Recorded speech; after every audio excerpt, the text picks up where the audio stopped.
नमस्ते साथीहरु, वेलकम छ मेरो आजको लङ भिडियोमा। यो ब्याड कमेन्टको चाहिँ रिप्लाई दिँदै आएको छु। मेरो यहाँनिर मेवा झार्नु गएको। Lali, what happen? Where is your mother? Oh, I think my brother is going to grass cutting. Look at our kitchen. Water is falling. गरम गरम हेर्ने। I am coming. मेवा टिप्नु कमिङ कि। सो गाइस, म चाहिँ यहाँ मेवा टिप्नु आएको हो साथीहरु। यहाँ काँचो मेवा खानु is good for health. ना oh my god, my भाउजू is dropping Saipatri, all are die. What can I do? Oh my god, ding ding ding ding, all are die liba. I want to put up. I have no stick, Baba. Where is stick? Where are you lying stick? What can I do? If you return back, I'm going to the lathi. I hate my life because Sogina ल्याउनु पर्थ्यो नि lathi. लामो lathi ल्याउनु पर्छ कि. So beautiful. Look at her eyes. हेर्नु नि कति. My god. झन्डै ठुङ्ग्यो. My motor is so blast. What happened? I always give you चारो. You ठुङ्गिङ नि. ए भगवान ढुकढुक भयो ल एकछिन। ए केले झार्नु हो? मेवा झार्नु आको भगवान एउटा डन्ठी पनि पाएन। I am going to the home. तपाईहरुलाई यादै छ सिलगढीको गर्मी चाहिँ कस्तो छ भने हेर्नुस् त। Colourless all RGG plant is going to another color. Look at it. हेर्नुस् न, यो चाहिँ एकै पट थियो कि मैले सबैमा बाडिदिएको नि त यसरी। और कलरलेस लुक न गाइस। अब चाहिँ पानी पर्न आट्यो। 3 दिन भयो यति साह्रो गरम। बुढाको पैसा जति आउँछ होला त हो अरे। केस त स्ट्रेट गर्नु नि अरे। आहा गाँठ्यो हो त्यसका बाजी।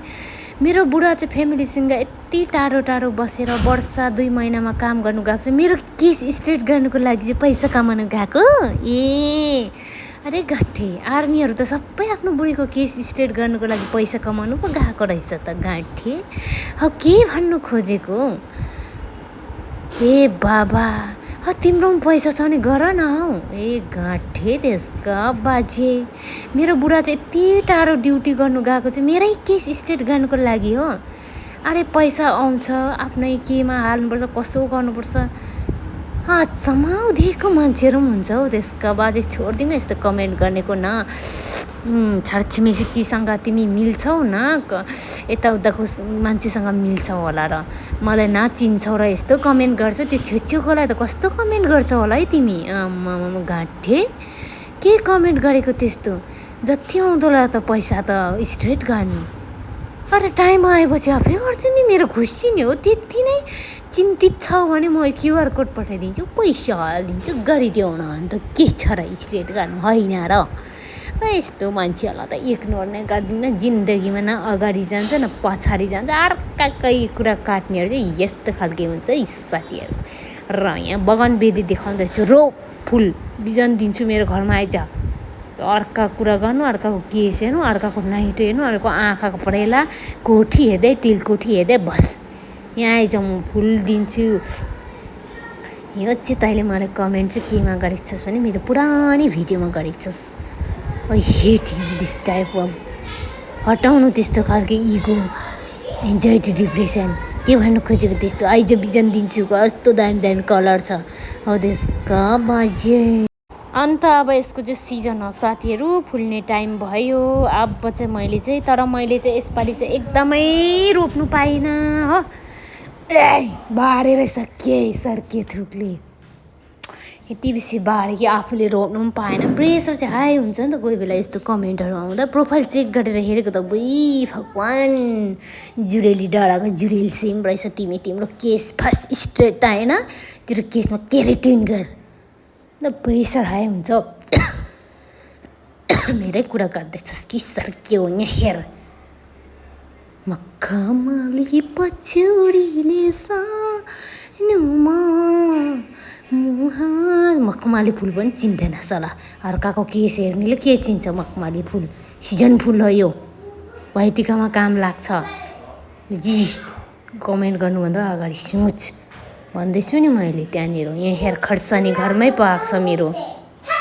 वेदर पनि अब सिजन पनि आयो दसैँको। अन्त यसको चाहिँ मैले कटिङ एकदमै बिर्सिराखेको छु साथीहरू। कसैलाई चाहिन्छ भने चाहिँ मेरो घर छेउकोलाई मात्रै दिन सक्छु, टाढोकोलाई चाहिँ दिन सक्दिनँ। अन्त इग्नोरमा ल्याऊ बिकज ल्याउ चाहिँ म सफा गर्दा गर्दा गर्दा गर्दा पुग्नु आँटिसकेँ 40। त्यसले गर्दा चाहिँ म अहिले सफा गर्दिनँ। अन्त अदुवा पनि रोपेको छु।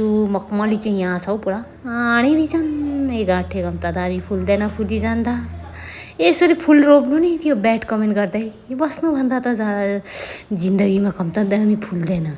यो फुलै नरोप्ने घरमा कामै नभएको यस्तोले मात्रै कमेन्ट गर्छ हौ। जस्तो कमेन्ट गरिस् त्यस्तो 2 दिन सुत्नु दिन्दिनँ। लाग्यो र भाउजू फेरि हो कफी खानु लागेको। अब भाउजूलाई लिएर गएँ। थाकेको छ मेरो जेठानी दिदी एकदमै सिरियस कन्डे हिँड्न बाबा।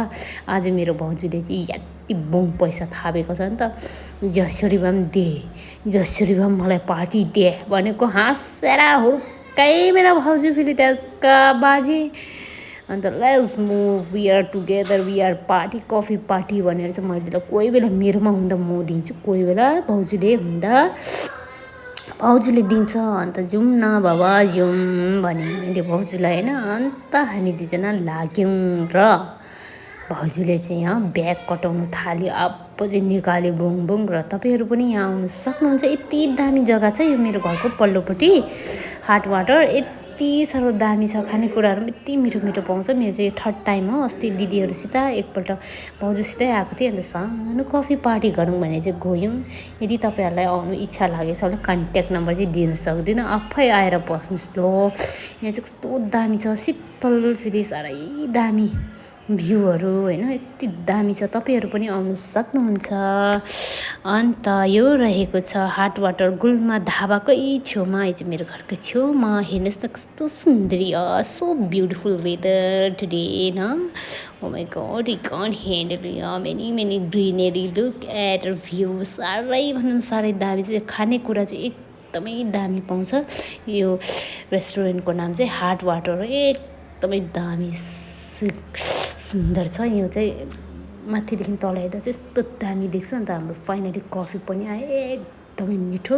यहाँ चाहिँ खानेकुराहरू एकदमै मिठो पाउँछ। तर मैले भाउजूलाई जस्ट कफी भनेर कफी मात्रै किनिदियो हाम्रो भाउजूले होइन। तर स्याड छ होइन उसले गाई अब बान्ने टाइम भयो नि त। द्याट्स वाइ सो स्याड भाउजू sitting around front of my eyes न।